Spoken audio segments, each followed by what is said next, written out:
I was fired from a writing job for using AI, even though I've never used AI a day in my life. And it was from this website, TV Shows Ace.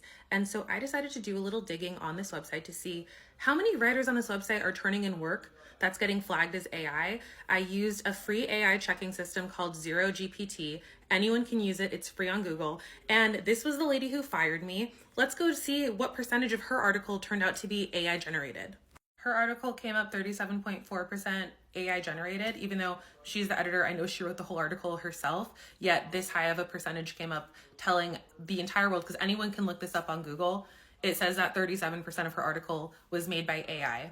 So let's check out another article from Evan Morgan. He's another editor on the team. Evan's article came out at 84.31% AI generated. He's an editor on the team, so obviously he wrote the article himself. Yet still, his unique language showed up as being AI. Let's see how much of Nicole's article came out as being AI generated. It says Nicole's article about sister wives is 60% AI generated. Let's test John's article that he wrote about Carrie Underwood. His is a little better at 41% AI. Last but not least, let's test out Jennifer's article. According to Zero GPT, more than half of Jennifer's article is AI generated. So the reason I'm calling attention to this is because I got fired from a writing role at this website for having scores that probably popped up like those other scores from other writers who are still employed. They didn't get cut. I got cut. In a lot of cases, I would say most cases, I would hope it's most cases, these AI tester checker systems, they'll be honest, they'll be on point, and they'll show that an article is 0% AI generated or less than 10% AI generated. But then there are also cases like what happened with me and what happened with these other articles where you did all the work, but it looks like you didn't. I don't know what it is about my voice, my tone, my writing style, my unique writing style.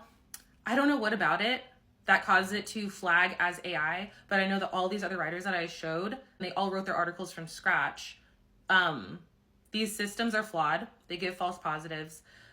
Whether it's 37% AI generated up to the 80% AI generated, you can write the whole thing from scratch and it will spit out an answer for you that it's AI generated, even though you did the whole thing yourself. It's really fucked up. It's really frustrating. And I don't know what's going to happen for the future of writers, because if real writers are doing real work and getting accused of turning in AI, I don't see a future in writing aside from writing for myself. Shout out lovetravelbeauty.com, my website, and my YouTube channel. Please subscribe to my YouTube channel. Because then I don't have to worry about someone accusing me of AI, because I know I wrote it. And I got to write about what I wanted, and I published what I wanted on the time frame that I wanted, and no one got to accuse me of anything. That's like the only future I can see for myself as a writer. The issue I have with this website specifically is that I was accused of AI after turning in more than 100 articles worth of work that I wrote myself, and as a result, lost all the credit to that. And so I've been published on a lot of websites. I have a pretty fucking extensive portfolio. So it's not the biggest deal, but it is a big deal because that's my work. I would have loved to use those articles as part of my portfolio when looking for other jobs. I don't even know if I want to look for other writing jobs at this point. Like, to be completely honest, I'm traumatized. Like, this experience has brutally traumatized me. Like, I'm genuinely traumatized. And this has been really rough on my psyche.